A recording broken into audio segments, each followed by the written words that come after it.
저는 30대 여자입니다. 아마 제가 신청한 사연을 여러분들께서 청취하고 계신다면 이미 저는 시댁에서 추석 명절을 보내고 있을 텐데요. 작년 11월에 남편과 결혼을 하고 시댁 식구들과 첫 명절을 보냈을 때 좋지 않은 일들이 좀 있었어요. 시댁 생활 경험이 부족한 저로서는 많이 당황스러웠고 여러 가지로 난처해진 상황들로 인해 분위기가 심각할 정도로 안 좋아졌었어요. 처음에는 어느 정도 이해를 하려고 했었는데 도가 지나쳤던 두 형님들의 행동이 돌이킬 수 없는 결과를 만들게 되었습니다. 제 이야기의 시작은 첫 명절을 보내기 위해 시댁에 발을 들이게 되면서부터였어요. 그때 당시 이미 시댁 식구들이 한자리에 모여 있었고 저희 부부가 좀 늦게 도착한 상황이었습니다. 차가 좀 막혀서 늦게 도착을 했었는데 시부모님께서는 충분히 이해를 해주셨지만 제 위로 두 형님은 늦게 도착한 저를 이해하지 못했어요. 저희 부부는 최대한 서둘러서 빨리 온다고 노력한 건데 차가 막히는 건 어떻게 할 수 있는 게 아니잖아요. 그래서 시모가 오다 보면 늦을 수도 있는 거니 그런 거 가지고 뭐라 하지 말라면서 상황을 정리해 주셨지만 두 형님들은 이미 앞치마를 두르고 주방에서 음식을 만들고 있어서 그랬는지 저를 불만 섞인 표정으로 바라보고 있었어요. 전날부터 분위기가 안 좋아질까봐 죄송하다며 어색한 미소로 상황을 풀어나가려 노력했습니다.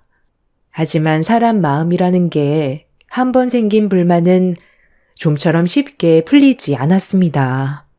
이미 저는 시댁에 늦게 도착했다는 이유로 형님들에게 안 좋은 인상을 심어주게 된 거였고 관계를 회복하기에는 어느 정도 시간이 필요해 보였어요. 그래서 최대한 두 형님들의 기분이 더 이상 상하지 않게 하려고 눈치껏 행동하면서 시댁에 오자마자 정신없이 음식 준비를 도왔습니다. 첫 명절부터 쉽지 않을 것 같은 느낌이 들었고 제 예상대로 잠시 시모가 자리를 비우자마자 저에게 말을 붙이며 상당히 신경질적으로 질문을 던졌습니다.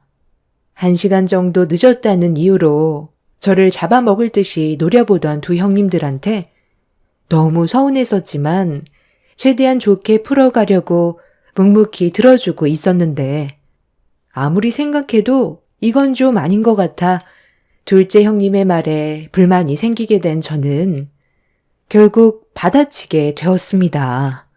전날부터 펼쳐진 신경전에 긴장감이 맴돌았고 둘째 형님은 제가 말을 받아쳐서 당황했는지 어이가 없다는 듯 흥분하더니 전을 붙이던 뒤집개를 바닥으로 던졌어요.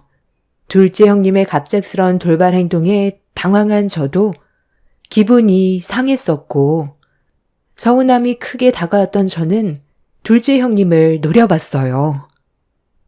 동서, 지금 나랑 뭐 하자는 건데? 뭘 잘했다고 눈을 치켜 세워.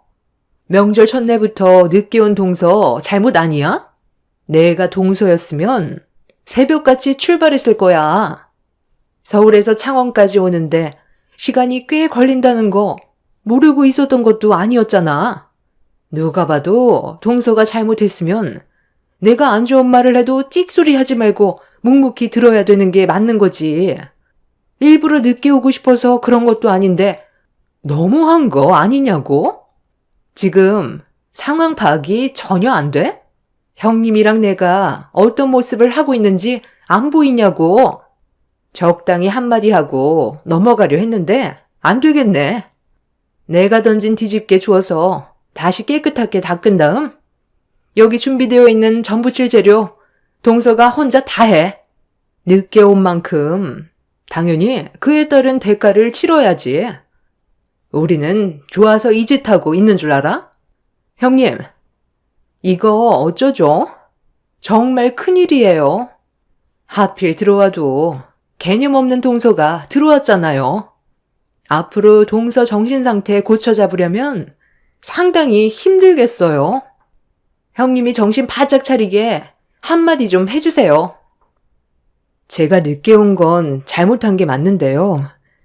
저도 사정이라는 게 있는 거잖아요. 늦지 않게 오려고 했는데 저희 엄마가 아침 먹고 가라는 걸 무시할 수는 없잖아요. 그건 동서 입장이잖아. 우리가 그런 것까지 이해해 줘야 돼? 그럼 동서도 우리 입장을 이해해 줘야지. 왜 동서만 서운하게 생각하는지 모르겠네. 본인은 어쩔 수 없었다고 얘기하면서 우리가 화내는 건 이해 못하겠다?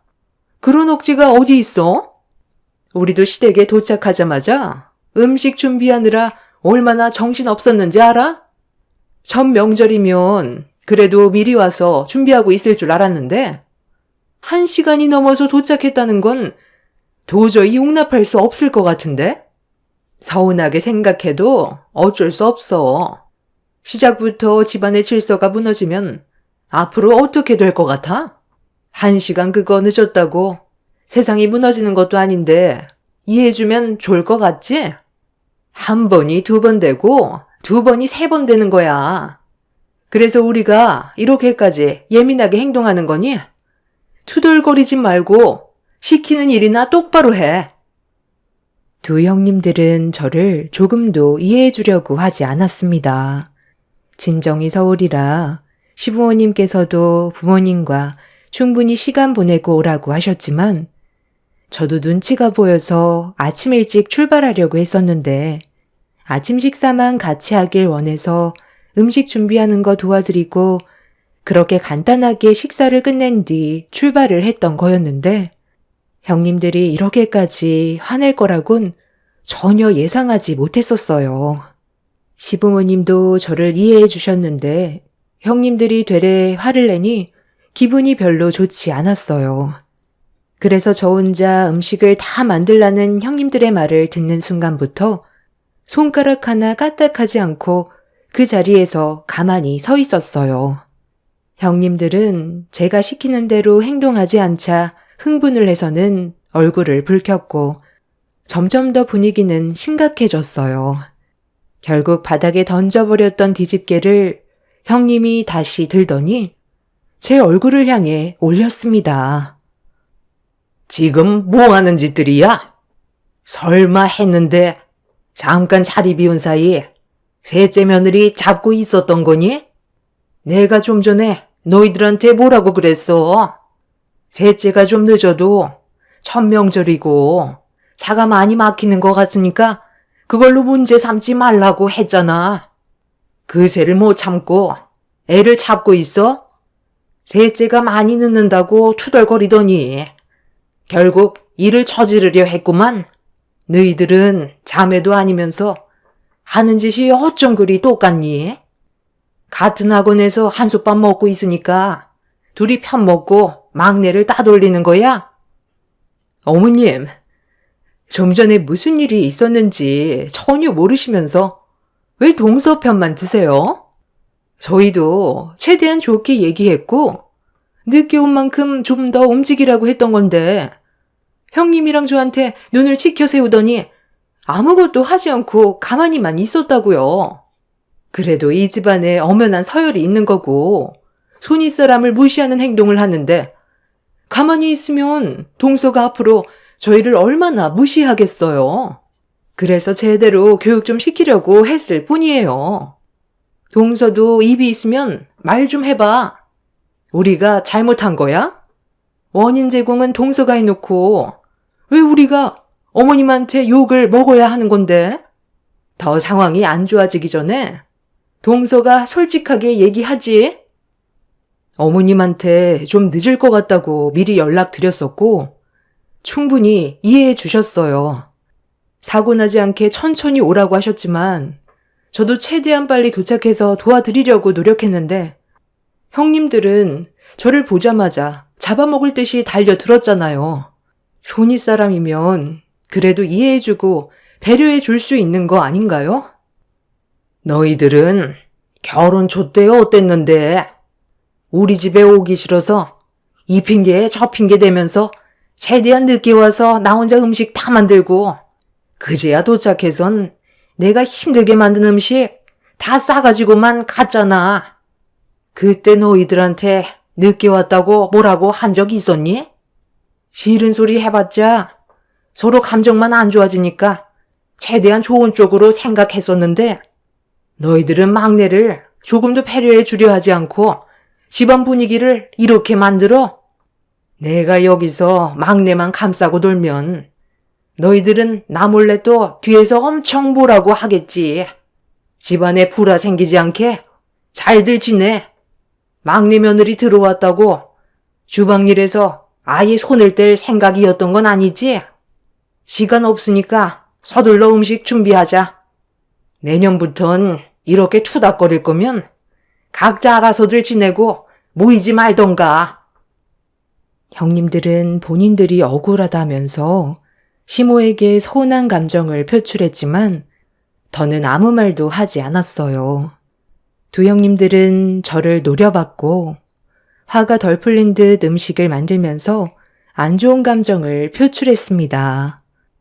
그렇게 주방에 냉전이 흐르는 상태로 어찌어찌 겨우 음식을 만들었고 모두가 한자리에 모여 식사를 하게 됐는데 남자들과 다르게 여자들은 이미 분위기가 차가워져서 표정이 어두웠었고 이런 상황을 눈치챈 남자들은 여자들 눈치를 살피면서 조심스럽게 대화를 이어나갔어요. 하지만 형님들은 말 한마디 하지 않은 채 굳은 얼굴로 식사를 하고 있었습니다. 시모는 여자들 문제니 신경 쓰지 말라면서 다른 쪽으로 분위기를 반전시키길래 저도 웃을 기분은 아니었지만 그래도 최대한 상황을 좋게 만들려고 어색한 미소로 시부와 아주어머님들이 물어보는 질문에 답을 하고 있었습니다. 그런데 아무 말 없이 음식에만 집중을 하던 두 형님들이 갑자기 저희 남편한테 이해할 수 없는 질문들을 던지면서 주방 안의 공기를 또다시 무겁게 만들었어요. 서방님은 동서가 뭐가 그리 좋아서 결혼까지 한 거예요? 저는 딱 봐도 어떤 성격을 가지고 있는 사람인지 단번에 알겠던데. 나중에 결혼한 거 땅을 치고 후회하겠어요. 좀 전에 주방에서 한바탕 난리가 났었거든요. 남자들끼리 밖에서 건물 보수하느라 모르고 있었겠지만 폭풍이 휘몰아 쳤었거든요. 동서가 들어오기 전까진 저희 정말 조용히 잘 지내고 있었던 거 알죠? 미꾸라지 한 마리가 물을 흐린다더니 볼 것도 없는 동서 하나가 들어와선 집안을 분열시키네요. 같은 회사에서 근무하다 보면 서로 가까워지는 건 당연하겠죠. 그런데 그게 진정한 사랑일까요? 업무상 친해진 걸 호감으로 착각하고 있는 거라곤 생각 안 해봤어요? 제 주위에서도 같은 회사에서 근무하다가 진정한 사랑의 감정이 아니었다는 걸 뒤늦게 알게 돼서 이혼을 하게 되는 부부들 여러 봤거든요. 제가 봤을 때 서방님도 그런 쪽에 속할 것 같아서요. 동서가 성격이 장난 아니더라고요. 웬만하면 식사 자리에서 이런 말 안 하려 했는데 다들 동서의 겉모습에 속고 있는 것 같아서요. 형수님, 말이 좀 심한 것 같은데요? 우리가 좀 늦게 온 것 때문에 그런 것 같은데 제가 좀 늦을 것 같다고 미리 연락드렸었거든요. 우리 장인 장모님께서 아침 식사 같이 했으면 좋겠다고 하셨을 때 이 사람은 늦을까봐 서둘러 가겠다고 한 거. 첫 명절이라 저도 장인 장모님과 같이 식사하고 싶어서 제가 고집 부려서 아침 먹고 왔습니다. 그게 이 사람 잘못은 아니잖아요. 제 판단하에 움직인 건데 저한테 뭐라고 해야지 왜 아무 잘못도 없는 이 사람한테 열을 올리는 거예요? 어머머머, 서방님 와이프라고 지금 감싸고 도는 거예요? 정말 어이가 없네. 내가 이런 말까진 안 하려 했는데 동서가 우리와 한솥밥 먹을 정도의 위치는 아니잖아요. 근본도 없는 집안에 검정고시 출신이면서 고래 금융기업 회사에는 또 어떻게 취직했대? 그 회사에서 남들 커피나 타주면서 잡일이나 하겠지. 말 다 했어요? 형님, 저한테 뭐 자격지심 같은 거 있나요? 아까부터 정말 너무들 하네요. 도대체 이런 식으로 상황을 안 좋게 만들어서 무슨 이득을 보겠다고 함께 식사하는 자리에서까지 말을 함부로 하는 거죠? 참을 만큼 참았던 저로선 더는 좋게 넘어갈 수 없을 것 같아 형님의 말을 받아치며 목소리를 높였는데 그 순간 갑자기 저를 보며 영어로 말을 걸기 시작했어요. 옆에 있던 둘째 형님 또한 얼굴을 붉히면서 영어로 빈정대고 있었습니다. 이대 영문과를 나와 학원 강사로 일을 하고 있다는 말을 남편한테 듣긴 했었지만 제 앞에서 영어로 욕을 퍼부을 거라곤 상상조차 하지 못했습니다. 어이가 없어서 두 형님들을 바라보고 있었는데 둘째 형님이 저를 보며 비웃더니 검정고시 출신이라 못 알아듣겠냐면서 대화가 안 통한다고 깔깔거리며 큰형님과 얼굴을 마주보면서 웃고 있었어요. 번데기 앞에서 주름 잡는다고 두 형님들의 행동이 너무 유치해서 상대조차 하고 싶지 않아 말을 섞지 않았습니다. 그런 저를 보며 계속 놀리던 두 형님한테 화가 머리끝까지 올라온 남편이 자리를 박차면서 일어나 그만하라고 소리를 지르는 순간 남편 옆에 앉아있던 시모가 벌떡 일어나시더니 식탁 중앙에 올려져 있던 육전을 양손으로 들어 올려 두 형님들의 면상을 향해 사정없이 올려쳤습니다. 아무도 예상하지 못한 시모의 돌발 행동에 놀랐는지 기겁을 하고 있는데 시모는 거기에서 멈추지 않고 옆에 있던 간장 종지를 들어 두 형님들의 면상에 뿌려버리자 뭐 하는 짓이냐고 시모를 향해 소리치는데 시모의 한마디에 두 형님은 굳어진 얼굴로 저를 바라봤어요. 이대 영문과 나와 꼴랑 학원 강사 일 하는 주제에 어디서 지금 우리 막내 며느리한테 영어로 씨부리고 있어? 나도 다른 건 못 알아들어도 욕은 알아먹을 수 있다. 지금 막내 며느리가 참고 있는 거 안 보이니? 얘가 검정고시 출신인 건 맞는데 너희들 자존심 상할까봐 내가 아무 말도 하지 않고 있었거든? 그런데 너희들 하는 꼬락서니를 보니 사람 되긴 글러먹은 것 같다. 막내 며느리는 너희들보다 훨씬 대단한 대학인 하버드 출신이다 이년들아. 어디 그 학력 가지고 하버드한테 영어로 입을 털고 있어? 너희들 외국인이랑 대화는 제대로 해봤냐? 얘는 검정고시로 고등학력 취득하자마자 하버드 대학에 진학하려고 어렸을 때부터 해외에서 생활했었어. 너희들과는 근본 자체가 다른데 방금 뭐라고 그랬니? 다시 한번 그 주둥이 털어봐. 뭐라고 그랬냐고? 왜? 내가 하버드 출신이라고 하니까 믿기지가 않아? 이걸 보여줘야 정신이 번쩍 들 것 같니? 자, 봐봐라. 내가 막내 며느리한테 졸업식 날 찍은 사진 좀 달라고 했다. 너희들은 모르고 있었겠지만 우리 막내 며느리가 하버드 대학 나왔다는 게 너무 자랑스러워. 지인들 만나면 자랑하려고 핸드폰에 며느리 졸업사진 항상 가지고 다닌다. 이래도 못 믿겠니? 이대 나와서 학원 강사하는 너희들과 금융회사에 다니는 막내 며느리와 비교가 된다 생각해? 너희들이 영어로 씨부릴 때 막내 며느리가 속으로 얼마나 어이없고 우스웠겠니? 예전에 해외여행 한번 갔을 때 음식 하나 주문하는데도 엄청 터듬거리면서 말도 제대로 못하더구만. 욕은 아주 자연스럽게 나오나 봐. 너희들이 방금 한 행동에 대해 진심으로 사과해라. 꼴에 먼저 시집 왔다고. 형님 대접 받으려고 하는 거 내가 중간에서 계속 참견하면 싸움만 커질까봐 최대한 참고 있었는데 더는 그 꼴 못 봐주겠다. 당장 막내 며느리한테 진심으로 사과 못해? 아까부터 눈치 줬으면 적당히 할 것이지. 가만히 있으니까 집안을 아예 풍비박산 만들려고 그래? 못들 하고 있어. 당장 욕한 거 사과하래도. 시모는 두 형님들이 꿈쩍도 하지 않자 상의에 올려져 있던 음식들을 맨손으로 주워들어 형님들 얼굴에 던지려 하고 있었어요. 상황이 점점 악화가 되자 시부가 시모를 모시고 겨우 방으로 들여보냈어요. 방 안에서도 두 형님들을 가만두지 않겠다면서 동네가 떠나갈 정도로 소리를 질렀습니다. 두 형님은 시모가 방으로 들어가자마자 저에게 왜 하버드 대학 나온 걸 얘기하지 않았냐고 물어봤어요.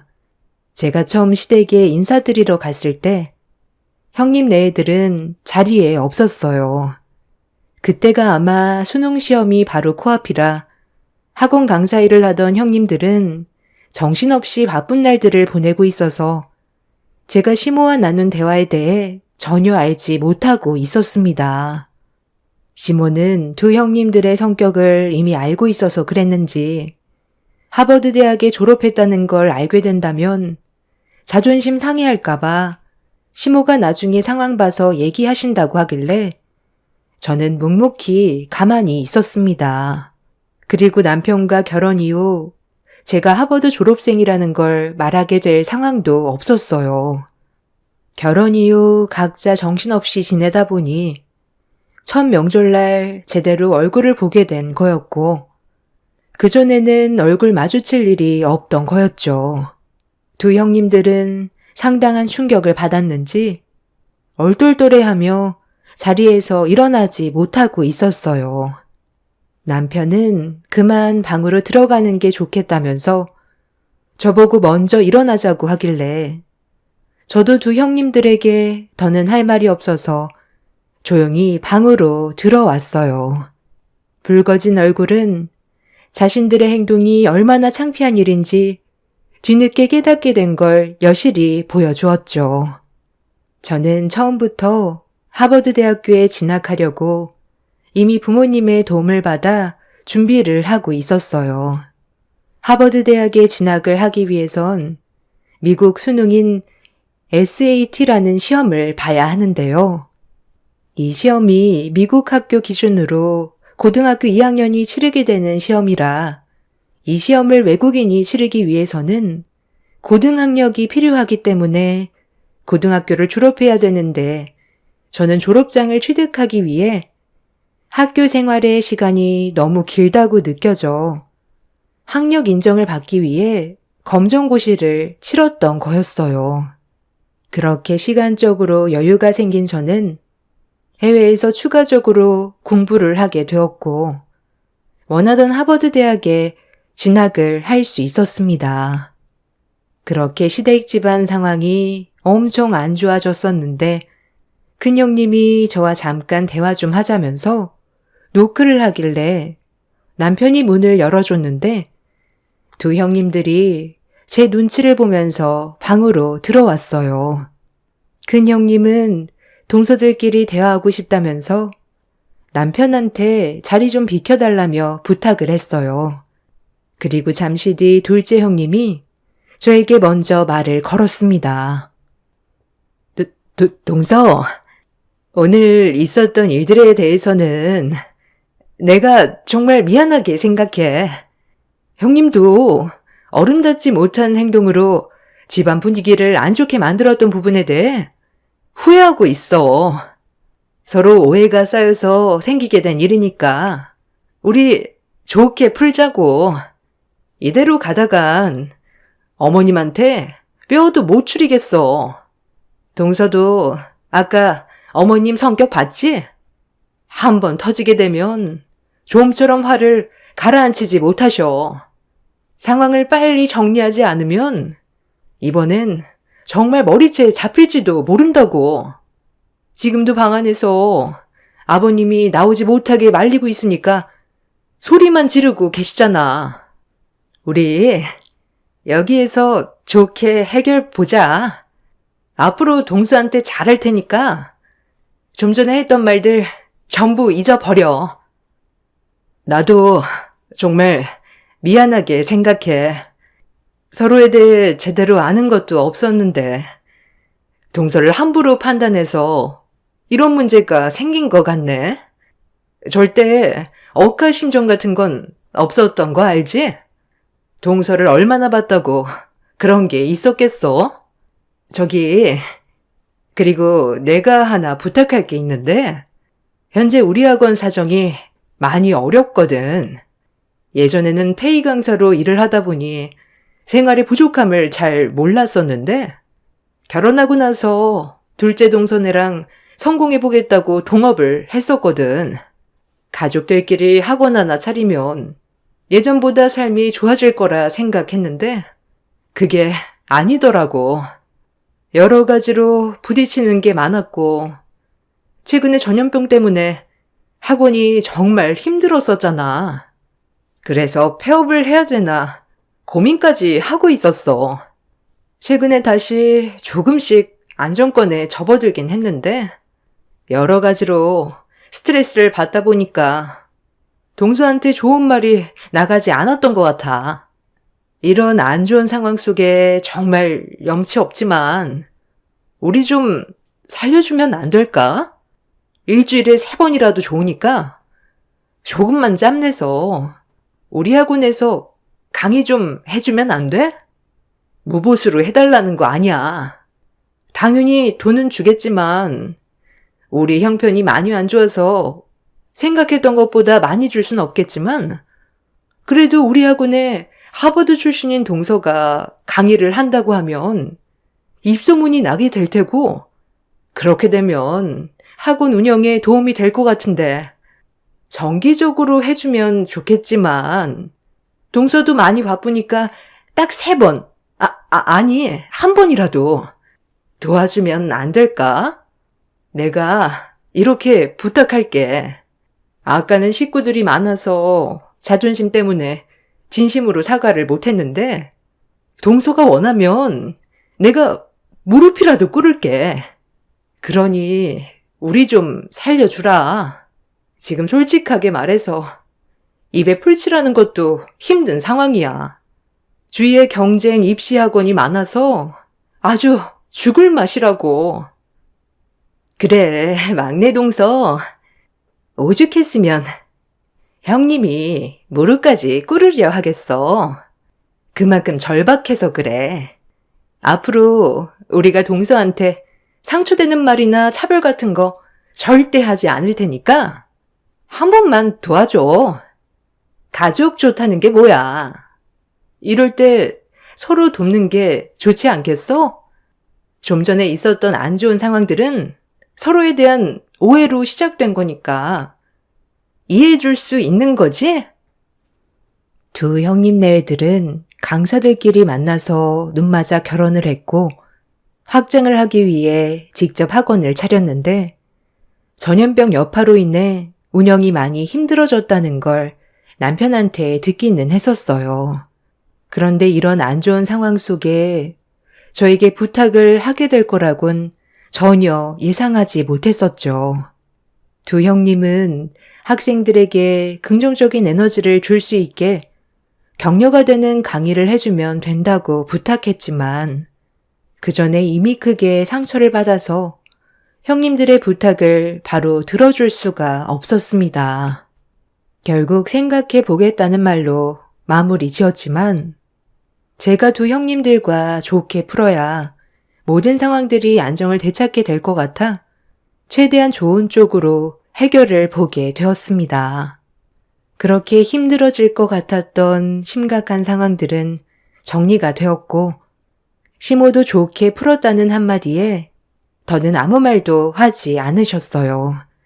그렇게 저는 설 명절이 끝나고 하루 일정을 잡아 시간을 내어 형님 학원에 1일 초빙 강사로 강의를 하게 되었습니다.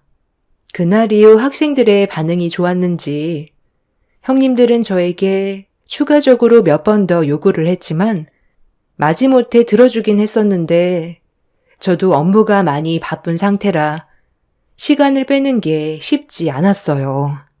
그런데 한두 번 정도 도와주면 될 것 같았던 일들이 계속해서 제가 초빙 강의를 해주길 바라는 형님들과 또다시 조금씩 마찰이 생기게 되었습니다.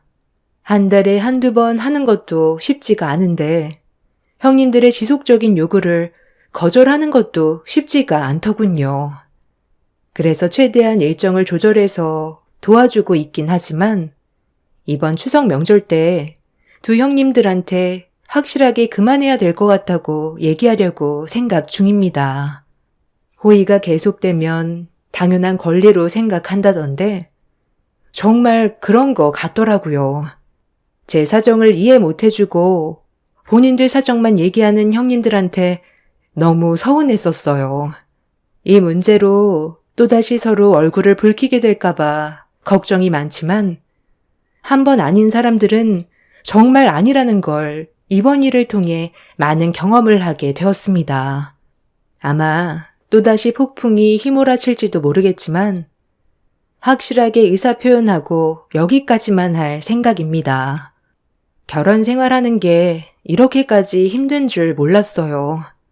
남편과 단둘이 행복하게 살면 될 줄 알았는데 주변 가족들까지 신경 쓰고 맞춰가야 한다는 게 여간 힘든 게 아니네요. 지금의 상황이 많이 답답하지만 하루빨리 모든 것들이 속 시원하게 정리가 됐으면 좋겠습니다. 제 사연 들어주신 분들 즐거운 추석 연휴 보내시길 바랍니다. 감사합니다. 안녕하세요. 저는 40대 여자입니다. 사람이 살면서 환경에 따라 변할 수도 있지만 태어날 때부터 이미 어느 정도 사람의 본성이 정해진다는 건 부정할 수 없는 사실인 것 같습니다. 제가 최근에 겪었던 상황을 직접 두 눈으로 보게 되면서 많은 걸 느낄 수가 있었고 고민 끝에 내린 결정을 후회하지는 않습니다. 문제가 시작된 건 제 아이와 같은 또래인 형님의 아이가 같은 학교를 다니게 되면서부터 마찰이 생기기 시작하더니 결국 엄청난 사건이 터져 버렸습니다. 제 딸이 다니고 있는 학교로 형님의 아이가 전학을 왔어요. 아주버님의 회사 문제로 겸사겸사 전학을 오게 된 거였는데 제 딸과 같은 반으로 배정을 받았습니다.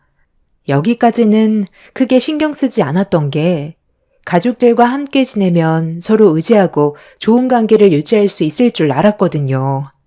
그런데 그건 잘못된 생각이었다는 걸 시간이 지나고 알게 되었습니다. 처음에는 같은 고등학교를 다니면서 잘 지내고 있는 모습을 보여줬어요. 제 딸도 사촌과 같은 반에 배정돼서 서로 의지하고 좋은 점이 많다며 1학년 생활을 잘할 수 있을 것 같다는 말을 했었습니다. 형님과 저와의 사이가 나쁜 것도 아니라서 아이들도 잘 지낼 수 있을 줄 알았는데 시간이 지나면서 제 딸의 얼굴 표정이 안 좋아졌고 얼굴에 근심이 한가득이더라고요. 처음에는 말을 잘 안 하려고 해서 답답했는데 나중에 학교에 생활을 하는데 문제가 생겼다는 걸 저에게 전부 털어놓게 되었고 이 일로 인해 가족 간의 분열까지 생기게 되었습니다. 어느 날 제 딸이 집에 울면서 들어왔어요. 그 모습을 보게 된 저는 너무 놀라 방으로 들어가는 딸의 뒤를 따라 들어간 뒤 감정을 추스르지 못하는 딸을 진정시키면서 무슨 일이 있었는지 물어보게 되었습니다. 한참 동안 말을 하지 않으려 했던 제 딸의 입에서 나온 한마디는 형님의 딸이 다른 아이들과 어울려서 제 아이를 따돌린다는 거였어요.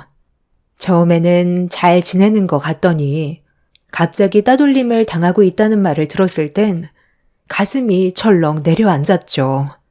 언제부터였냐고 물어보자 꽤 시간이 지났었는데 잘 지내보려고 노력했었지만 쉽지 않았는지 그동안 힘들었다는 말을 꺼냈어요. 그래서 가족끼리 따돌린다는 건 있을 수 없는 일이라 저는 곧장 형님한테 전화를 걸었습니다. 그리고 이 문제에 대해서 진지하게 대화를 이어나갔어요. 그런데 수화기를 통해 들린 형님의 말은 저에게 충격을 안겨주었네요. 애들이 놀다 보면 그럴 수도 있는 거지. 별것도 아닌 일로 전화해서 뭐 어쩌자는 거야? 동서는 내가 내 딸을 주의시켰으면 좋겠어? 그걸 원하는 거야? 형님, 학교 생활이 얼마나 중요한지 알잖아요. 어린애들도 아니고 한창 예민한 나이인 거 모르는 것도 아니면서 어떻게 그런 식으로 말하세요?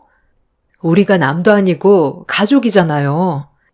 같은 반으로 배정을 받았으면 서로 의지하면서 잘 지내면 되는 건데 반에서 에리가 주동해서 재은이를 따돌렸다는데 어떻게 아무렇지도 않게 반응을 할 수가 있는 거예요? 제가 직접 에리랑 통화하고 싶은데요. 바꿔줄 수 있죠? 잘못된 걸 바로 잡아줘야 나중에 이런 일이 없을 것 같아서요. 학창 시절 때 받았던 상처가 평생 간다는데 서로 웃으면서 좋게 학교 생활 마무리하면 좋잖아요. 바꿔주기 싫으면 형님이 말 좀 잘해주세요. 동서는 지금 나한테 무슨 말을 듣고 싶은 거야? 내 입에서 미안하다는 말이 듣고 싶어? 내 딸 주의시키고 앞으로 서로 잘 지낼 수 있게 나보고 교육하라는 걸로 들리는데 내가 왜 그렇게 해야 되냐니까? 에리 말로는 걔가 따돌림 당할 짓을 한다더만. 재은이가 반에서 1등이라며? 그래서 애들 무시하고 엄청 잘난 척 한다던데? 공부 잘하는 애들 특징 있잖아. 자기가 남들보다 우월하게 생각해서 말도 섞지 않으려 하고 꼴에 반해서 회장이라고 애들을 지적하려 들면 누가 좋은 시선으로 바라보겠어. 당연히 자연스럽게 불만이 따라오게 되는 거잖아. 공부 좀 한다고 남을 무시하는 그런 버릇, 그것부터 고쳐야 할 것 같은데? 제가 학교 생활에 대해 물어보니까 에리가 질이 안 좋은 애들과 어울려서 걱정이 되니까 염려되는 마음에 그런 애들과 어울리는 거 조심하라고 했다던데요. 남도 아니고 사촌끼리 안 좋은 애들과 어울리면 당연히 걱정되는 말을 해줄 수 있는 거죠. 계속 이런 식으로 상황을 안 좋게 만들면 같은 반에서 생활하기가 힘들지도 몰라요. 어머머, 그 말 뜻은 지금 내 딸을 전학시키기라도 하겠다는 거야? 동서가 별것도 아닌 일을 부풀려서 상황을 더 안 좋게 만들고 있다는 건 생각 안 해봤어? 나랑 동서가 안 좋은 감정으로 이어지면 애들한테도 영향이 간다는 거 모르는 거 아닐 텐데 쓸데없는 일로 괜히 상황만 악화시키지 말고 동서애나 똑바로 교육시켜. 제가 생각했던 거와 다르게 형님은 상당히 예민하게 반응을 했어요. 전화 통화를 하는 동안 저도 기분이 안 좋아졌고 차라리 얼굴을 대면하고 상황을 풀어나가는 게 좋을 것 같아 돌아오는 주말에 시댁 모임이 있었는데 그때 다시 한번 대화를 해보는 걸로 결정을 하게 되었습니다. 그렇게 가족 모두가 시댁에 모였을 때 필요한 말은 해야 될 것 같아 전화통화로 했던 말을 다시 한번 이어갔어요. 형님은 과일을 먹다 말고 포크를 테이블 위에 던지더니 저에게 화를 냈습니다. 동서, 지금 뭐 하자는 거야? 저번에 전화로 얘기 끝냈으면 됐지. 왜 어머님 댁에 와서까지 그 말을 꺼내는 건데? 좋은 분위기 다 망칠 작정이야? 형님, 제 딸 재은이가 요즘 이 문제로 스트레스를 많이 받았는지 잠도 제대로 못 자고 있어요. 우리가 남도 아니고 가족이잖아요. 서로 좋게 지낼 수 있는 건데 따돌리는 건 나중에 심각한 문제로까지 이어진다는 거 모르지 않잖아요. 그때 통화했을 때 갑자기 끊어서 해결된 건 아무것도 없었잖아요. 에리 너는 우리 재은이를 따돌려야 되겠어? 남도 아니고 가족인데 서로 의지하면서 잘 지내면 얼마나 좋니? 그게 힘든 일도 아니잖아. 그리고 질이 안 좋은 애들과 어울린다며? 아, 제가 누구랑 어울리던 그건 제 자유 아니에요?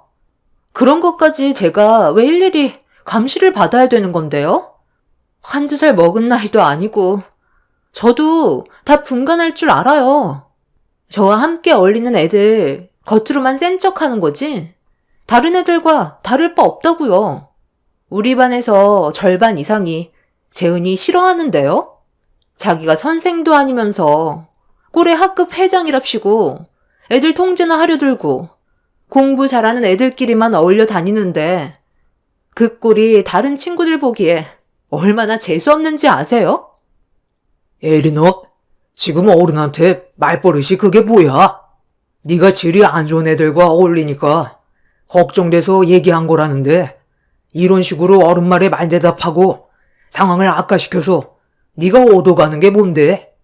걔들이 앞으로 네가 살아가는 데 있어서 도움을 준다고 생각하니?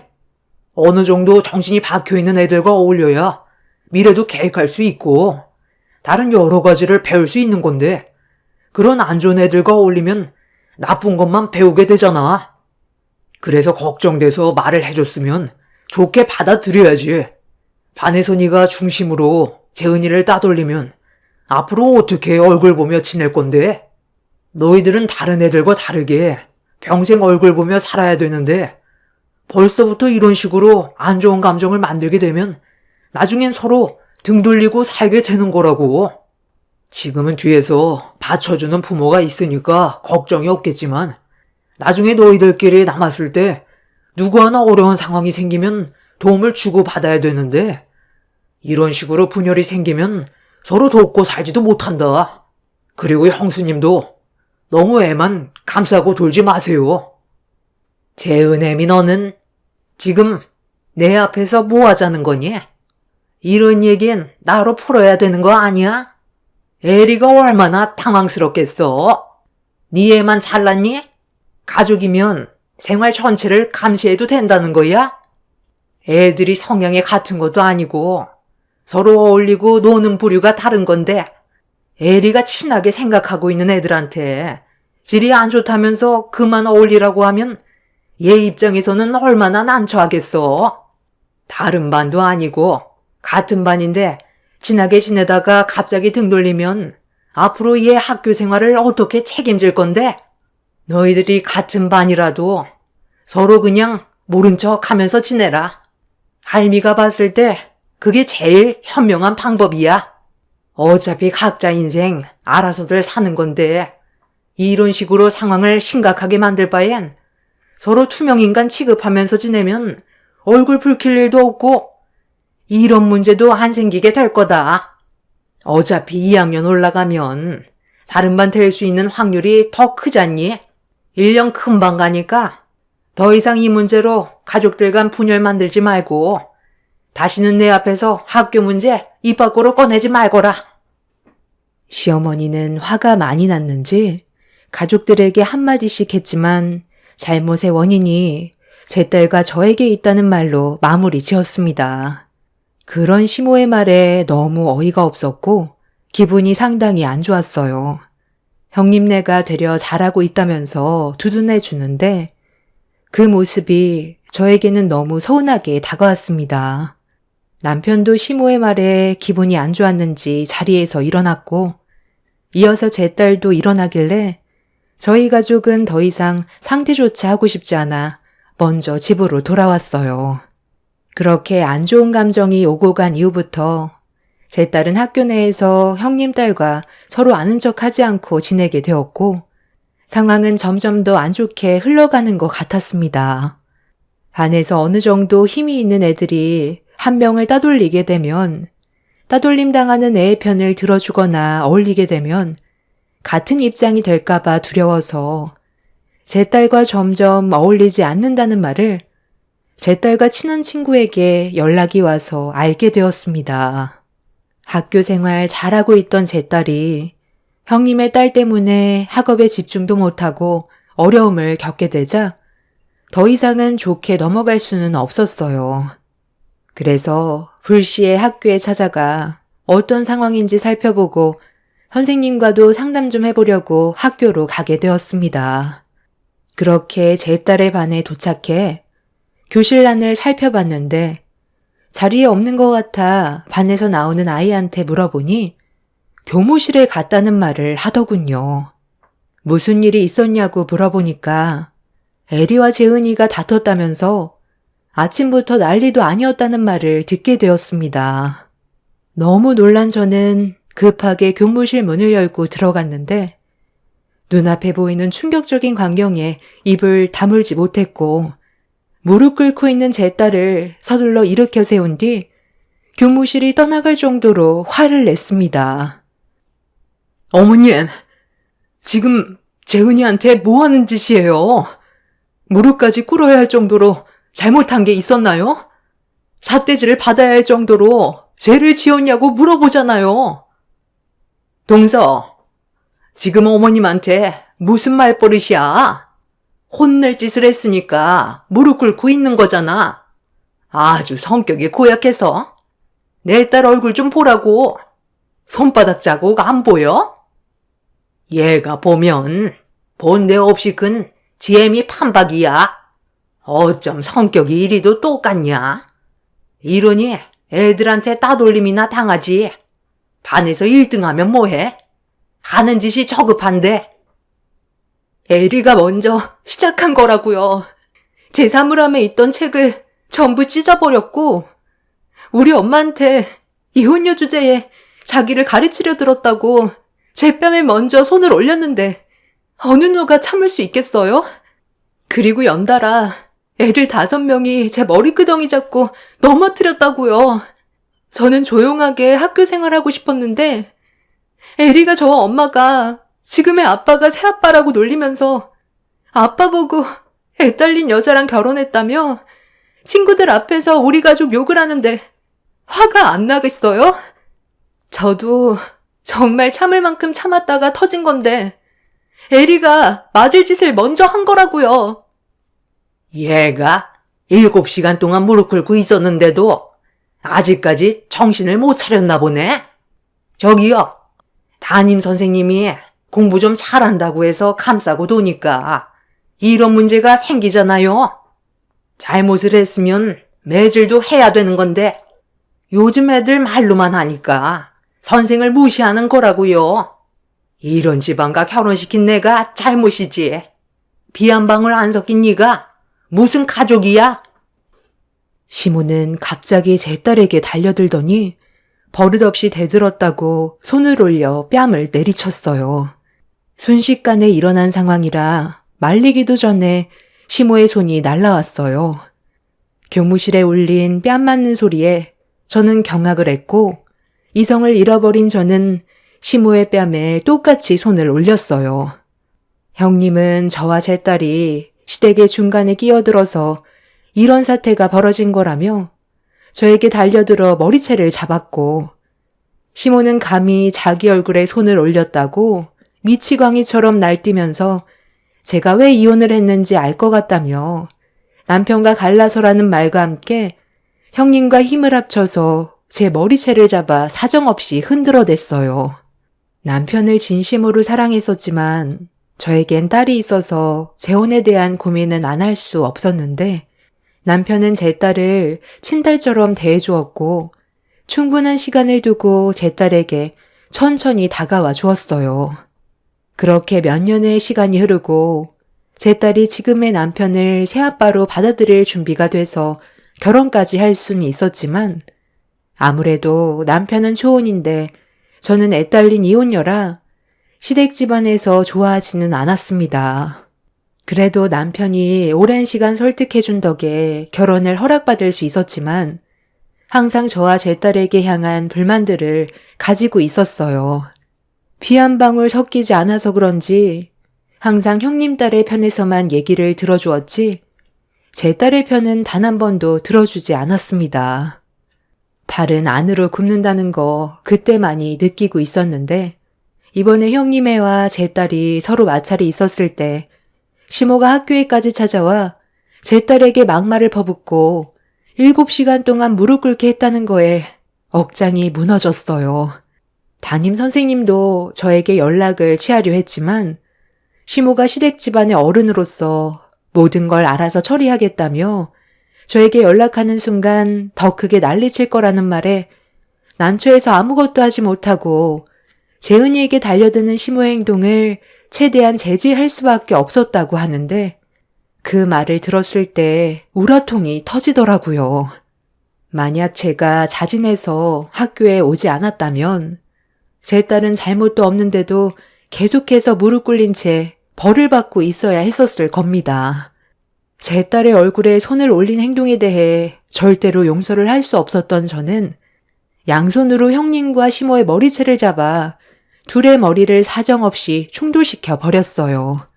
쿵 하는 소리와 함께 부딪히는 순간 시모와 형님은 제 머리를 잡고 있던 손을 놓더니 본인들의 이마를 만지면서 고통스러운 듯 교무실을 굴러다녔습니다.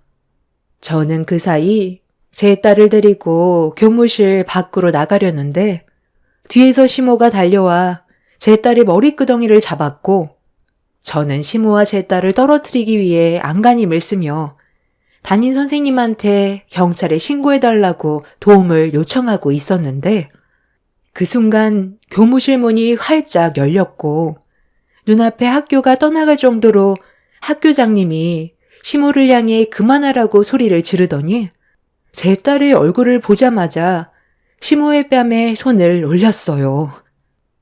지금 학교에서 뭐 하는 짓입니까? 당장 그 손 놓지 못해요? 재은아, 괜찮니? 얼굴 좀 보자. 누가 얼굴을 이 지경으로 만들어놨어? 당신이야? 사반유 선생님, 이 지경까지 방관하고 뭐 하는 겁니까? 연수가 잡혀있는 날에는 학교에 문제가 생기면 안 된다고 누누이 얘기했었잖아요. 그런데 이게 지금 어떻게 된 상황이에요? 그게요. 교장 선생님, 죄송합니다. 저도 제 선에서 최대한 해결 보려 했는데 상황이 갑자기 심각해져서 저도 수습을 하기가 어려웠어요. 오면서 어떤 상황인지 대충 들었습니다. 이런 일이 있을까봐 내가 미리 애들한테 말을 해놓으라고 했던 건데 그래야 애들이 더 함부로 대하지 않았을 거 아닙니까? 재은이도 조용히 다니고 싶어서 그랬던 거 아시잖아요. 저희도 이런 상황까지 오게 될 줄 몰랐어요. 그렇잖아도 오늘 이 문제로 담임 선생님과 대화 좀 해보고 아버님 얼굴도 좀 뵈려고 찾아왔던 거예요. 그런데 갑자기 이런 일이 생긴 거고요. 저들 잘 사는 모습 보여드리고 싶었지. 두 번째 결혼 생활이 이렇게 될 줄 몰랐어요. 내 아들과 이혼을 했으면 잘 사는 모습을 보여줬어야지. 어떻게 또 저런 집안과 엮여서 우리 소녀가 이런 피해를 받아야 돼? 얼마나 대단한 집안이길래 너랑 우리 소녀를 이렇게 함부로 대해? 내가 교장의 권한으로 당장 저 학생을 전학시킬 테니 그렇게 하세요. 잠깐만요. 제 딸을 전학시킨다고요? 그건 안 되죠. 전학 온 지 얼마 되지도 않았는데 또 전학 가면 제 딸의 이미지가 안 좋아진다고요. 그리고 제 딸 전학교에서도 강제 전학 보낸 거라 받아주는 곳도 없다고요. 지금 상황을 대충 보니까 동서, 전 시아버님이 학교장님이셨어? 아니 그런데 왜 그동안 말을 하지 않았던 거야? 동서가 나한테 한마디라도 해줬으면 이런 문제 생기지도 않았잖아. 저도 아픈 과거가 있는데 굳이 끄집어내서 형님한테 전부 다 설명해줄 필요는 없잖아요. 서로 학교 생활하는 동안 조용히 보내자고 부탁했었잖아요. 제 개인적인 상황을 설명하면서까지 형님한테 부탁할 필요는 없다고 생각했었어요. 저도 더 이상 못 참겠어요. 내 딸에게 피해 준 거 그냥 넘어가지 않을 거라고요. 교장 주제에 감히 내 얼굴에 손을 올려? 내가 너한테 이혼한 각오에 대해 전부 다 설명해 달라는 것도 아니었고 애들이 다니고 있는 학교의 교장이 전 시아버지라는 말 한마디만 했어도 이렇게까지 심각해지지 않았을 텐데 그 말 한마디 못해서 이 지경까지 왔으면 너한테도 잘못이 없는 건 아니지. 우리 손녀 얼굴을 이 지경으로 만들어 놓고 애를 7시간 찬 시멘트 바닥에 무릎 꿇려 놓고 참 뻔뻔하시네. 어른답지 못한 행동을 했으면 당연히 맞아야지. 유 선생, 당장 저 학생 강제 전학 준비하세요. 받아주는 것 없으면 학폭위 열고 강제 퇴학 시킬 겁니다. 이미 한 번의 아픈 과거가 있는 저로선 제 과거를 털어놓는 게 쉬운 문제는 아니었어요. 전 남편과 안 좋게 헤어졌기 때문에 전 시부와의 기억도 좋지는 않았었죠. 전 남편과 이혼을 하게 된 이유는 다른 학교 교사였는데 같은 학교에서 근무하던 교사와 눈이 맞아 바람이 났던 거였어요. 그리고 두 눈 뜨고 보기 힘든 장면을 보게 되었고 결국 이혼까지 갈 수밖에 없었습니다. 전 남편이 다니던 학교가 수학여행을 떠났었는데 제가 그때 그쪽 근처로 출장이 잡혀 있었거든요. 그래서 저녁에 몰래 서프라이즈로 놀래켜 주려고 숙소 근처에서 전화를 했었는데 제가 같은 지역으로 출장 온 줄 모르고 있던 남편은 다른 여자 교사와 바람을 피우고 있었습니다. 너무 큰 충격이었고 처음엔 발뺌하다가 제가 증거물을 내밀자 결국 모든 걸 인정하면서 이혼을 선택하게 되었죠. 전 시부는 자기 아들의 행동이 교사 집안에 먹칠을 했다고 인연을 끊었다는 소식을 듣긴 했었는데 최근까지도 얼굴을 안 보고 사는 걸로 알고 있었습니다. 그런데 제가 겪었던 이런 과거의 아픔들을 전 시부가 제 딸이 다니고 있는 학교장이라는 말을 하게 된다면 하고 싶지 않은 과거의 기억들까지 전부 물어볼 것 같아 꺼려하고 있었어요. 그래서 최대한 서로 좋게 학교 생활하길 바란다고 부탁까지 한 거였는데 형님의 딸은 도가 지나친 행동을 저질렀고 이런 문제로 형님과 시모까지 개입을 하게 되면서 걷잡을 수 없게 된 거였습니다. 뒤늦게 상황 파악을 하게 된 시모와 형님은 저와 전 시부에게 잘못을 인정하고 최대한 좋게 풀어가려 했지만 형님의 딸이 제 딸을 향한 분노를 가라앉히지 못하고 있었어요. 이혼 가정인 주제에 문제 가정이 아닌 것처럼 행동하는 게 꼴보기 싫었다며 피 한 방울 섞이지 않았으면서 같은 무리에 속하려 한다고 본인 입으로 전학을 가겠다며 자기 눈앞에 얼씬거리지도 말라고 제 딸에게 달려들었습니다. 저는 어른으로서 교육을 잘못 받은 형님의 딸의 얼굴에 손을 올리려 했는데 교무실 문이 또 한 번 활짝 열렸습니다. 거친 숨을 내쉬면서 들어온 사람은 남편이었어요. 제가 연락을 한 적이 없어서 남편의 모습을 보자마자 당황스러웠는데 딸의 손에 핸드폰이 들려 있었습니다. 어른들끼리 안 좋은 상황을 만들었을 때 압수당해서 담임 선생님 책상 위에 있던 핸드폰을 가져온 것 같았어요. 제 딸은 이미 남편과 통화를 했었고 좀 전에 있던 상황들에 대해 전부 다 들어 알고 있었습니다. 남편은 교무실 문을 열고 들어오자마자 이성을 잃어버린 상태로 형님의 딸의 얼굴에 사정없이 손을 올려버렸어요. 그리곤 저와 제 딸의 앞에 서서 형님과 시모에게 얼굴을 붉히면서 막말을 퍼부었고 남편의 등장으로 상황은 순식간에 정리가 되었습니다.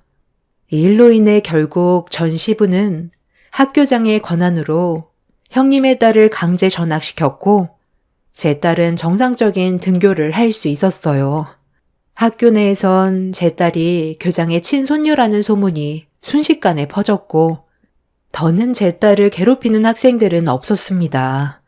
그런데 최근에 상피제라고 직계 가족이 있는 학교에 그 자녀들이 다니지 않도록 배제하는 방안이 각 시에서 자체 지침을 만들어 결정하고 있다는 말을 들은 적이 있었어요. 전 시부가 교장으로 있는 동안 제 딸이 같은 학교를 다니는 게 힘들어질 것 같아 제 딸도 다른 학교로 전학을 고려하고 있었는데 전 시부는 교장으로서 학교를 운영하는 게 체력적으로 많이 힘들다고 판단해 이미 제 딸이 사립학교에 입학을 하기 전부터 교장직에서 내려오려고 퇴임을 준비 중이셨다는 말을 하셨습니다. 올해까지만 교장직으로 계셨다가 다음 해부터는 다른 교장이 학교를 관리하게 될 거라며 제 딸이 다른 학교로 전학 가는 걸 원치 않으셨어요. 그리고 지금 현재 저는 형님과 시모가 저와 딸에게 손찌검하고 급식도 못 먹게 하고 부당하게 7시간 무릎 꿇린 행동들에 대해 소송 준비를 하고 있어요. 교내 복도와 교무실 내에 상시 녹화되고 있는 CCTV에 전부 다 찍혀 있었기 때문에 저희는 그걸 활용해서 법적으로 소송을 하려고 합니다. 저와 제 딸이 받은 상처 어떻게든 보상받을 생각이에요. 본인들이 저지른 행동에 대해서는 이번 일을 통해 잘못은 인정했으면 좋겠습니다. 그리고 형님의 딸이 전학을 가게 된 이후 또 다른 문제가 터졌는데 현재 형님의 딸이 실종 중에 있습니다. 학교에서 불량한 학생들과 어울리더니 어느 날 갑자기 말도 없이 사라졌다고 하네요. 핸드폰도 꺼져 있고 흔적도 없이 사라져서 연락이 안 된 지 한 달이 넘어가고 있어요. 형님이 중간에서 행동을 똑바로 했다면 아마 정상적인 학교 생활을 유지할 수 있었을 테고 이런 안 좋은 상황까지 오지 않았었겠죠. 형님네는 애가 없어진 이후 완전 초상집이 되었다고 하네요. 상황이 안 좋게 흘러가서 결국 이렇게까지 됐지만 만약 에리가 이 사연을 본다면 하루빨리 집으로 돌아갔으면 좋겠습니다. 앞서 말씀드렸듯이 사람의 본성은 태어날 때부터 웬만큼 정해진다 하지만 살아가는 환경에 따라 많이 변하는 것 같아요. 형님이 애한테 보인 행실이 얼마나 안 좋았으면 이렇게까지 상황을 악화시켰겠어요. 시모도 만만치 않은 성격을 가지고 있는데도 남편이 정상적으로 자라왔다는 게 정말 다행이라고 생각합니다. 부모의 역할이 얼마나 큰 영향을 주는지 이번 일을 통해 크게 깨달았습니다. 살다 보니 별일 다 겪게 되네요. 제 사연 들어주신 분들 감사합니다. 안녕하세요.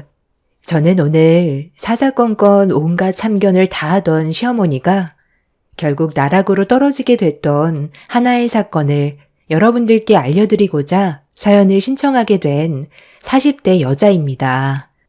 남편과 10년의 결혼 생활을 하는 동안 제가 제일 힘들었던 점은 시모의 참견이었어요. 전혀 신경 쓰지 않아도 되고 저 혼자 알아서 해결할 수 있는 일인데도 한 공간에 시모가 자리에 있다면 무조건 한마디는 들어야 상황이 정리가 되었습니다. 이런 일들이 10년간 반복이 되다 보니 정신적으로 너무 힘들었어요. 겪어보지 못한 분들은 사건의 당사자가 아니기 때문에 이 문제가 얼마나 심각한지 피부로 와닿지 않을 테지만 제가 지금부터 써내려가게 될 이야기를 들어보신다면 왜 사연을 신청하게 됐는지 충분히 이해하실 겁니다. 남편과 결혼 이후 가끔 시댁을 가게 되면 남편과 여러 가지로 진지하게 대화를 할 때가 있었는데 그럴 때마다 시모가 대화에 끼어들었던 적이 몇 번 있었어요. 그때 당시에는 시모에 대해 모르는 게 많았기 때문에 저희 부부가 잘 되길 바라는 마음에 작은 관심이라고 생각했었습니다. 그런데 날이 가면 갈수록 시모의 참견은 도가 지나칠 정도로 너무 과하게 다가왔어요. 나중에 알고 보니 시모는 그냥 일상적인 대화에도 무조건 끼어드는 게 문제였고 그런 일들이 반복이 되다 보니 상당히 불편하게 다가오게 되었습니다. 나중에는 시모가 옆에 있으면 대화 자체를 하지 않게 되더라고요. 그 이유는 시모가 꼭 끼어들면 일이 터졌거든요. 아주 작은 문제도 시모가 개입을 하게 되면 일이 엄청나게 커져서 수습 자체가 불가능할 정도로 상황이 악화되었고 이런 일들이 반복되다 보니 시댁에 가면 입을 열고 싶지가 않았습니다. 이런 문제로 계속해서 시모를 피하게 되었고 가끔 언성을 높이며 싸우게 되는 날도 있었지만 최대한 좋게 풀어가려 노력했었고, 이런 문제점들을 해결하기 위해서 정말 많은 대화를 했었는데, 시모가 가진 성격은 절대 고칠 수 없는 하나의 버릇이었습니다. 결국 그냥 포기하고 신경 자체를 아예 안 쓰고 살았어요. 무시하는 게 정신건강상 제일 좋은 방법이라는 걸 터득하게 되었죠. 시모 본인도 자기를 무시한다는 걸 알게 된 이후부터 저와 담을 쌓고 대화 자체를 하지 않았어요. 그래서 시댁에 가게 되면 침묵만 흘렀었고 안 좋은 분위기가 지속적으로 이어졌는데 시동생이 결혼을 하면서 동서가 들어오게 되자 또다시 시모의 안 좋은 성격이 재발하기 시작했어요. 동서가 한 식구로 들어온 이후 공식적으로 모임을 가진 적이 있었는데 분위기 좋게 식사를 하고 거실에서 후식을 먹으면서 즐거운 대화를 이어나가던 도중 신혼집 관련해서 저에게 고민거리를 털어놨습니다. 신혼부부 특별 공급으로 청약을 넣기 위해 궁금한 점들에 대해 물어보았었죠.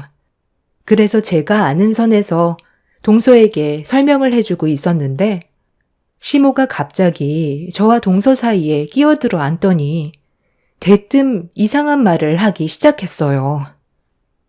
예, 신혼부부 특별 공급으로 청약 넣어서 들어가는 것도 좋지만 최근에 나온 분양 아파트들이 입지도 별로 안 좋고 1군 브랜드 아파트도 아니라서 선호도가 많이 떨어지는데 무리해서 청약 넣지 말고 좀 더 기다렸다가 괜찮은 아파트 나왔을 때 신청하는 게 좋지 않겠니? 지금 살고 있는 신혼집이 전세고 너희들 회사와도 많이 떨어져 있어서 불편하다고 그러던데 그럼 네가 좀 도와주면 어떻겠니?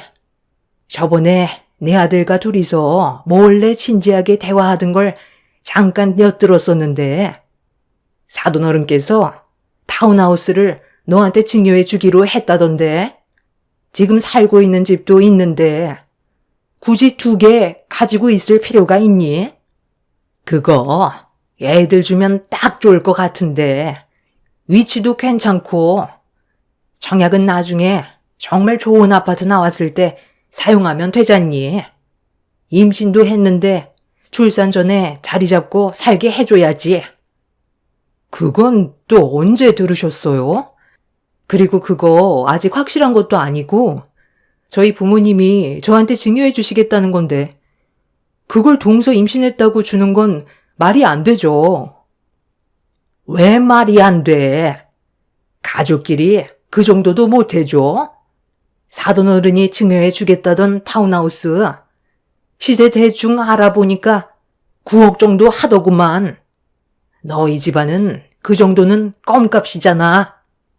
얘가 이렇다니까. 가족보다 돈을 더 중요하게 생각해서 문제야. 작은 애들이 고생해서 사는 것보다 좋은 위치에 자리 잡아 안정적으로 살면 얼마나 보기 좋아? 어머님, 아니, 괜찮아요. 그렇게까지 할 필요는 없을 것 같아요. 9억이나 하는 타운하우스를 그냥 달라는 게 상식에서 벗어난 생각이잖아요. 어머님, 저희가 알아서 할게요. 다 너희들 생각해서 그러는 거야. 있는 놈들이 터하다더니 가족끼리 집 하나 가지고 서로 얼굴 붉혀야 되겠니? 너한테 언제 증여해 준다디? 내가 한 말에 대해 진지하게 생각해 보거라. 있는 집안이면 베풀 줄도 알고 살아야지. 너는 항상 내가 하는 말에 왜 이렇게 부정적으로 반응을 하는 거니? 좋게 얘기해 줄 수도 있잖아. 저희 지금 청약 관련해서 대화 중이었는데 어머님이 갑자기 끼어들었잖아요. 방금 설명드렸잖아요. 부모님께서 아직 증여해 주신 것도 아니고 제 소유가 돼도 지금 살고 있는 아파트 처분하고 그 돈을 드릴 건데 잘 알지도 못하면서 무작정 일방적인 생각을 얘기하시면 제가 어떻게 반응을 해드려야 되는 거예요?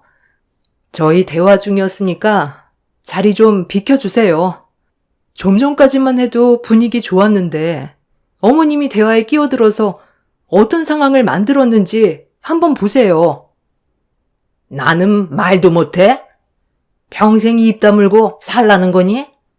내 생각을 얘기할 수도 있는 거잖아. 항상 보면 돈 많은 것들이 더하다니까. 나 같으면 타운하우스에 살라고 넘겨줬다. 동서와 저는 청약 관련해서 대화 중이었는데 시모가 갑자기 끼어들더니 이상한 말들을 늘어놓아서 분위기는 또다시 순식간에 안 좋아졌고 점점 더 언성이 높아지자 동서가 집 얘기를 괜히 꺼낸 것 같다면서 저에게 죄송하다며 급하게 자리를 피했어요. 시모는 항상 자기 중심적으로 생각 없이 행동하는 게 문제였고 이런 생활이 질려버린 저는 그날 이후 시댁에 모이는 일이 있어도 일부러 가지 않았어요. 정신적으로 더 이상 시달리고 싶지 않아 아예 피하는 게 최선의 방법이라고 생각했었습니다. 그런데 어느 날 전혀 예상하지 못했던 상황이 펼쳐졌고 남편과 저는 시모의 돌발 행동에 당황해서 뭐 하는 짓이냐고 화를 냈어요. 너희들이 하도 바쁜 것 같아서 직접 얼굴 보러 왔는데 고맙게 생각해야 되는 거 아니니? 너희들 요즘 내 전화도 안 받고 피하고 있었잖아. 다들 들어가라. 당신도 우물쭈물 거리지 말고 빨리 좀 들어가봐. 우리가 왜 눈치를 보면서 살아야 되는데? 때마침 저녁들 먹고 있었니? 일부러 밥 안 먹고 왔는데 아주 잘 됐네. 이왕 먹기 시작한 거 같이 좀 먹게 다시 차려서 내와라.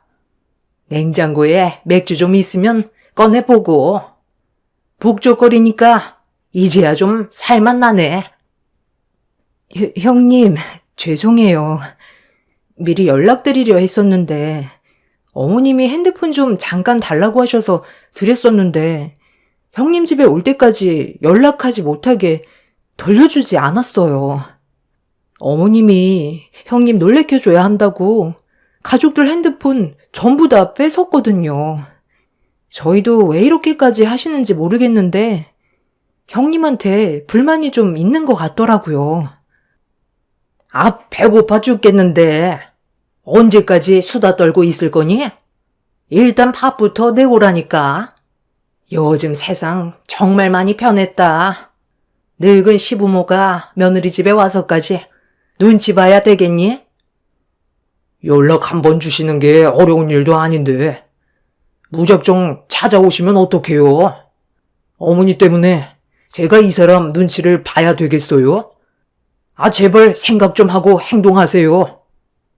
너희들이 오지 않으니까 내가 직접 움직인 건데 뭐가 잘못됐다는 거야? 배고파 죽겠다. 밥상 좀 빨리 차려내와라. 밥을 먹어야 가든지 할 거 아니야? 무조건 본인이 하고 싶은 대로 움직이던 시모는 이번에도 막무가내로 행동했어요. 동선혜와 시부는 저와 남편의 눈치를 보고 있었지만 시모는 되려 저에게 큰 소리치며 밥상을 내오라고 목소리를 높였습니다. 마음 같아선 당장 집 밖으로 내치고 싶었지만 최대한 감정 억누르면서 참고 있었고 동선혜와 시부가 저녁 식사를 하지 않았다는 말에 어쩔 수 없이 저녁상을 다시 차리게 되었습니다. 동서는 임신한 몸인데도 제 눈치가 보였는지 하나라도 도와주려고 움직였어요. 그렇게 음식 준비가 끝이 나고 둘러앉아 다시 식사를 하는데 저는 이미 시모 때문에 입맛이 뚝 떨어져 음식에 손이 가지 않았습니다. 남편도 저와 마찬가지였고 동선혜와 시부는 저희 부부의 눈치를 보면서 식사를 이어나갔습니다.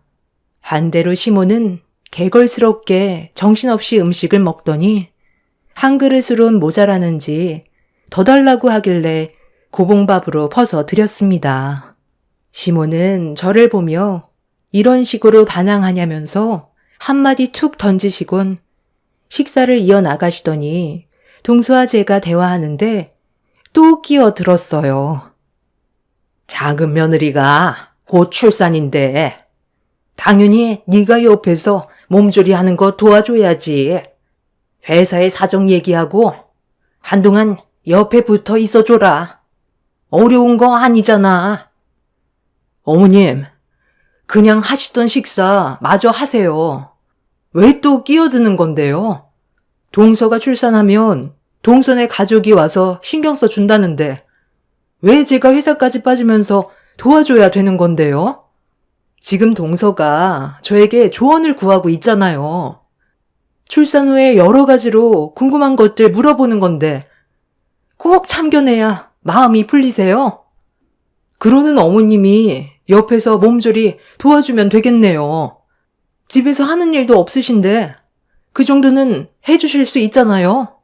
어머님은 그런 거 귀찮아 하셔서 제가 아이 낳았을 때는 일절 도와주지 않으셨는데 동서는 엄청 아끼시니 그 정도는 해주실 수 있잖아요. 식사 다 하셨으면 그만 들어가세요. 저희도 다음날 일찍 출근해야 돼서요. 그나저나 타운하우스는 어떻게 됐니? 아직까지 해결 안 된 거야? 내 말대로 작은 애 출산 선물로 주면 딱일 것 같은데 가진 게 있으면 나눠줄 줄도 알아야 되는 거야. 또 그 얘기세요? 이제 좀 그만하면 안 될까요? 제가 알아서 할 문제이고 저희 부모님이 저에게 증여해 주신 걸 동서 출산 선물로 준다는 건 말이 안 되잖아요. 형님, 그만 열내세요. 어머님도 이제 그만하세요. 왜 이런 문제로 계속 얼굴을 붉혀야 되는지 모르겠어요. 제가 중간에서 얼마나 난처한지 아세요? 난처할 게 뭐가 있어? 타당하게 요구하는 건데 큰 며느리가 욕심이 좀 많아. 가진 것도 많으면서 베풀 줄을 모른다니까. 가족이면 당연히 요구할 수 있는 거지. 그럼 어머님이 살고 계신 그 집 처분해서 타운하우스 하나 장만해주면 되겠네요. 가족이니까 저도 이 정도는 말할 수 있잖아요. 지금 살고 있는 집 처분하면 동선애한테 좋은 집 하나 장만해줄 수 있을 것 같은데 차라리 그렇게 해주세요. 저는 어머님의 요구를 들어줄 생각도 없고 더는 듣고 싶지도 않아요. 시모는 제 말이 끝나는 순간 밥그릇을 저에게 망설임도 없이 집어 던졌어요. 집안의 공기는 차가워졌고 시모의 행동에 화가 난 저도 좋은 말이 나가지 않았습니다. 시부와 동서내외는 그만 돌아가는 게 좋을 것 같다고 자리에서 일어났지만 시모는 그 자리에 앉아 꿈쩍도 하지 않았어요. 도대체 왜 이렇게까지 하는지 물어보니 시모는 그동안 자기를 너무 무시해서 화가 난 거라고 얼굴을 붉혔어요. 무시를 한 게 아니라 상식적으로 말이 안 되는 요구와 대화를 할 때마다 끼어들어 상황을 악화시키는 시모의 잘못된 행동들이 저를 너무 힘들게 해서 거리를 두는 것뿐이라고 설명드렸지만 시모는 자기를 서운하게 만든 행동들에 대해 화가 많이 났다고 제 말을 귀 기울여 듣지 않았습니다.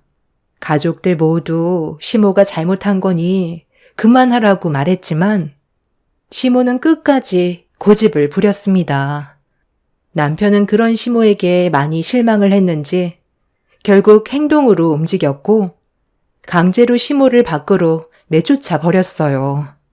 문 앞에서 난리치는 거 동서내외와 시부가 겨우 말려서 집으로 돌아가긴 했지만 이런 상황들이 너무 짜증이 났어요.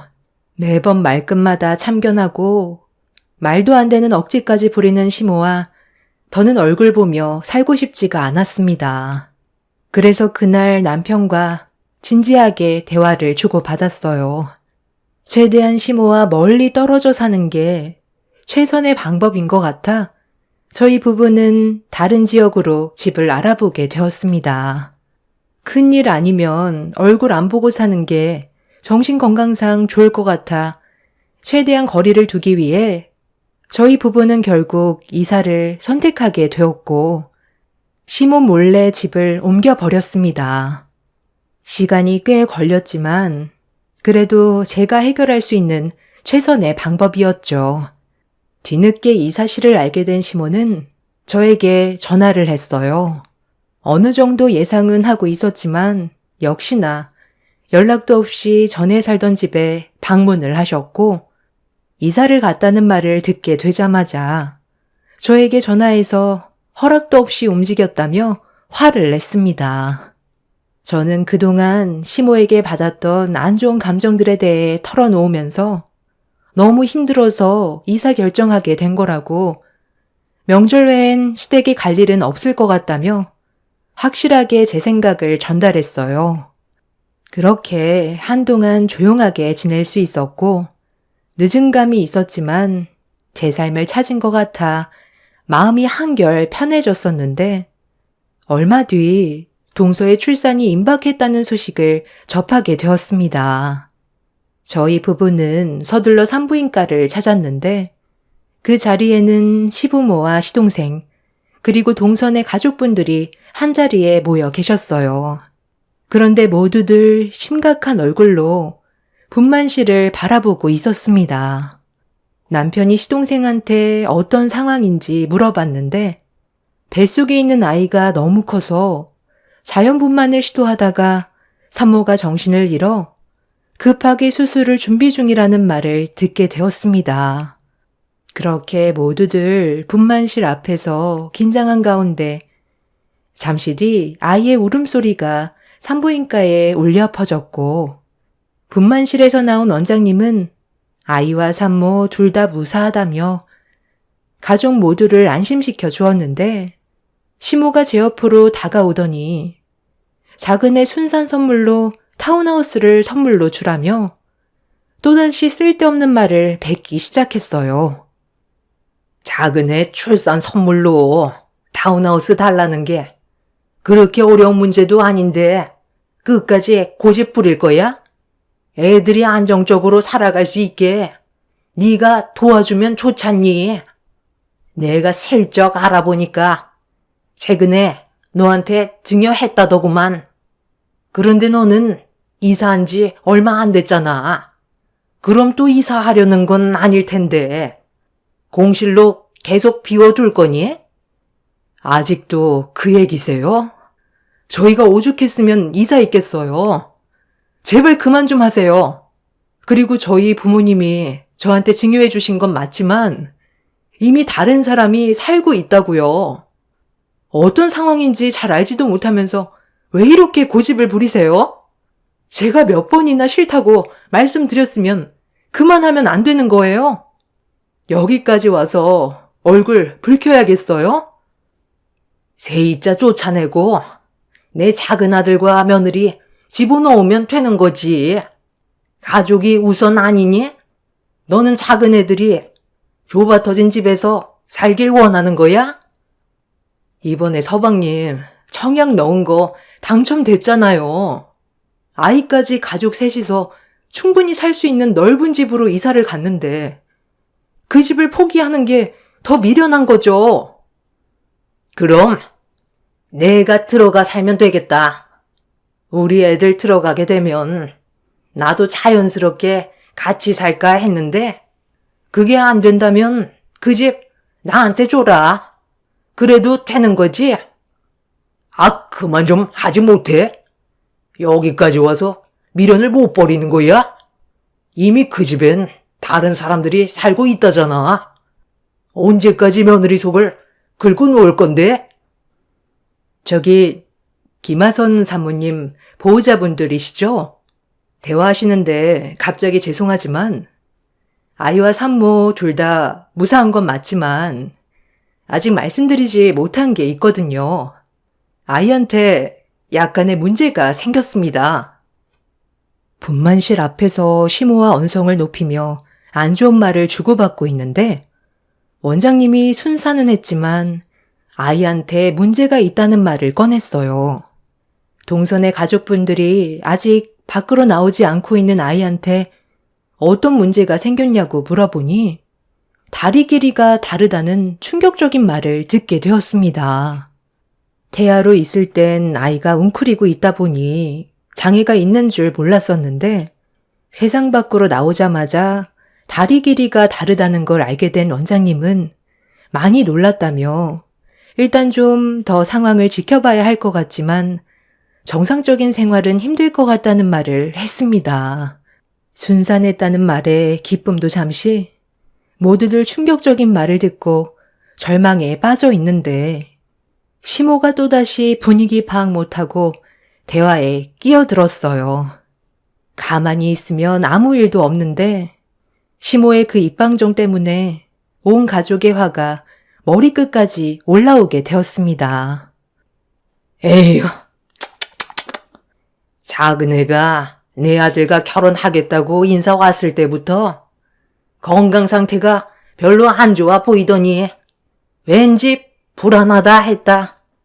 평생 장애를 가진 아이를 데리고 살아야 하는데 내 아들 인생 망쳐놓은 거에 대해 보상해 주던지 아니면 여기서 그만 갈라서라. 애 다리가 짝짝이라는데 그 모습을 보고 살 수 있겠니? 엄마가 다른 좋은 여자 소개해 줄 테니까 다시 새롭게 시작하는 게 좋지 않겠어? 당장 힘들어도 눈 한번 딱 감으면 남은 인생 편하게 살 수 있다. 힘든 길 선택하지 말고 다시 시작하자. 사돈 따님 뱃속에서 나온 아이니까 사돈이 책임지고 키우면 되겠네요. 한 사람은 그래도 살아야 되지 않겠어요? 어차피 작은 며느리가 아이를 키우겠다고 할 텐데 굳이 우리 아들까지 고생할 필요는 없잖아요. 양육비도 지원해 줄 수 없다는 거 알고 계시죠? 애초부터 건강하지 못한 며느리가 들어와서 이 사태가 벌어졌는데 양육비까지 받아가겠다는 건 도둑 심보죠. 말 나온 김에 오늘 이혼 서류 준비해라. 어차피 결혼한 지 얼마 되지도 않았잖아. 아니, 뭐라고요? 이 문제가 제 딸한테만 잘못이 있다고 하기엔 억지스럽죠.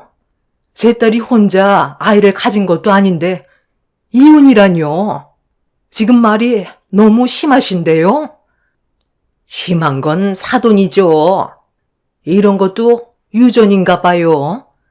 사돈 어른 다리가 짝짝이 아니에요. 목발 짚고 있는 거 보면 유전으로 물려받은 것 같은데 저희한테 이런 장애가 있다는 걸 속이고 있었잖아요. 어디서 지금 우리한테 탓을 돌리려 들어? 사기 결혼 당한 것도 억울한데 내 아들한테 잘못이 있는 것처럼 말을 해? 장애가 있는 집안이면 유전적으로 물려받는다는 거 모르고 있나? 당장 이혼시킬 테니까 위자료나 토해낼 생각하세요. 내가 이래서 처음 인사 왔을 때 걱정했던 거다. 작은 애가 평범한 여자들과 다르게 너무 약해 보였는데 이거 봐봐라. 결국 이런 식으로 나타난다니까. 그만 집으로 돌아가자. 더 볼 필요 있겠어? 잠깐만요. 지금 제 발을 보고 장애가 있다고 판단한 거예요? 잘 알지도 못하면서 함부로 얘기하지 마시죠. 제가 한쪽 다리에 문제가 생긴 건 공사 현장에서 사고로 다친 거지 처음부터 장애가 있던 건 아니었습니다. 우리 집안을 함부로 판단한 거에 대해서는 저희도 그냥 넘어가지 않겠습니다. 어찌됐든 며느리 뱃속에서 만들어진 아이니까 그쪽 따님 책임인 거죠. 다른 여자들보다 건강이 약한 건 맞잖아요. 삐쩍 말라서 멸우치같이 뼈밖에 없으니 애가 제대로 자랄 수나 있었겠어요? 이혼은 무조건 강행할 거니 억울하면 법적으로 대응하시던지요. 내 아들의 인생을 구하기 위해선 뭐든 할 겁니다. 당신 말이 너무 심한 거 아니야? 아직 며느리랑 아이 얼굴도 못 봤는데 일단 좀 진정해봐. 애들이 알아서 잘 헤쳐나갈 텐데 왜 이렇게 함부로 얘기하는 거야? 내가 알기론 당신 외할아버님이 짝발 아니었어? 왜 나한테 그랬었잖아. 예전에 발이 짝발로 태어나 평생 장애를 가지고 사셨었는데 같이 다니는 게 창피했었다고. 그래서 할아버님이랑 거리를 두고 말도 안 걸었었다면서. 따지고 보면 당신 집안에 문제가 있어서 아이한테 유전적으로 안 좋은 걸 물려준 걸 수도 있는 거잖아. 우리 할아버지가 짝발인 게 왜 여기에서 나오는데? 우리 아들이 문제없이 태어났잖아. 유전적으로 한치 걸러서 물려받는 건 있을 수 없는 일이라고. 무조건 며느리 탓이야. 시모가 열을 올리면서 아이한테 생긴 장애를 동선의 가족에게 탓을 돌리자 동선의 온 가족이 시모 멱살을 잡아 말 함부로 하지 말라면서 흔들어대기 시작했어요.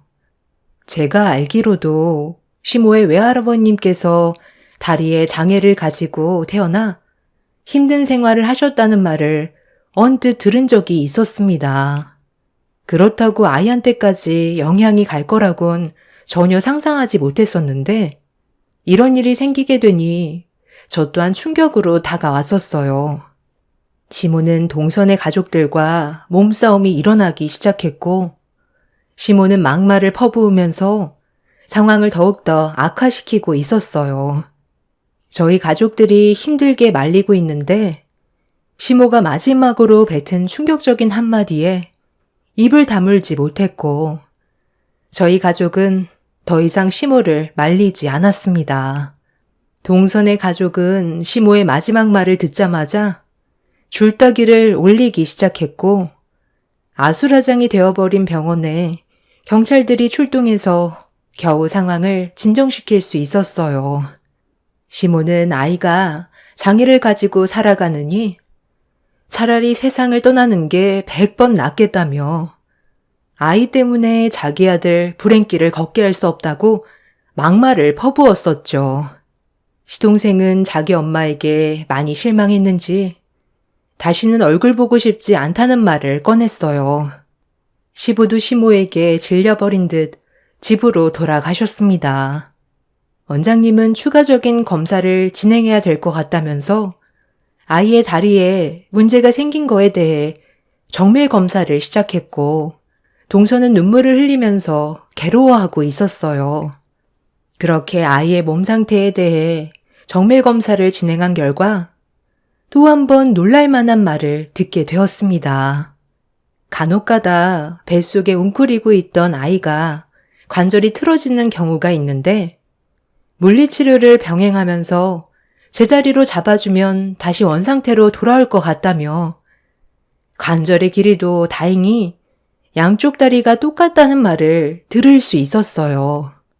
원장님은 아이의 몸에 장애가 있는 게 아니라며 치료만 잘 받으면 정상으로 돌아올 수 있다고 희망적인 말을 해주셨고 온 가족이 아이가 정상이라는 말에 눈물을 쏟아내었습니다.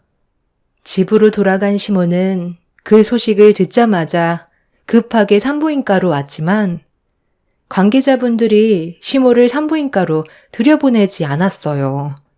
동선의 가족들도 시모를 받아주지 않았고 시동생 또한 나오지 않았습니다. 시모는 그제야 자신이 입을 함부로 놀린 거에 대해 용서를 구했지만 이미 가족 전체가 상처를 받았던 상황이라 용서를 받아줄 마음은 없었는지 시모를 만나주지 않았어요. 시모는 저에게 사정하면서 동선의 가족에게 좋게 좀 설명해 달라고 부탁했지만 저도 시모의 말을 들어주고 싶지 않아 무시해 버렸습니다. 그렇게 집으로 돌아온 이후 지금까지 시모와 얼굴 한번 안 보고 지내고 있어요. 동서내외도 마찬가지로 시모와 연을 끊어버린 상태입니다. 아무리 아이한테 몸에 문제가 생겼다 해도 해선 안 될 말이 있는 건데 차라리 세상 떠나게 해주는 게 모두를 위한 길이라고 했을 땐 가족들 모두 너무 큰 충격을 받았었죠. 앞으로 평생 얼굴 안 보고 살려고요. 그게 가족들을 위한 길인 것 같습니다. 시모의 입방정이 결국 자신에게 안 좋은 결과로 돌아오게 된 사건이었습니다. 지금 현재 시부와는 따로 만나고 있지만 시모와는 얼굴 한번 안 보고 지내고 있어요. 수도 없이 전화가 와서 번호까지 바꿔버렸습니다. 제 사연을 들어주신 여러분들께서도 많은 걸 느끼셨으면 좋겠어요. 사람의 입은 보이지 않는 칼과 같다잖아요. 생각 없이 뱉은 말이 평생 씻을 수 없는 상처로 돌아온다는 걸 제 사연을 통해서 많은 분들이 느끼셨으면 좋겠습니다. 감사합니다.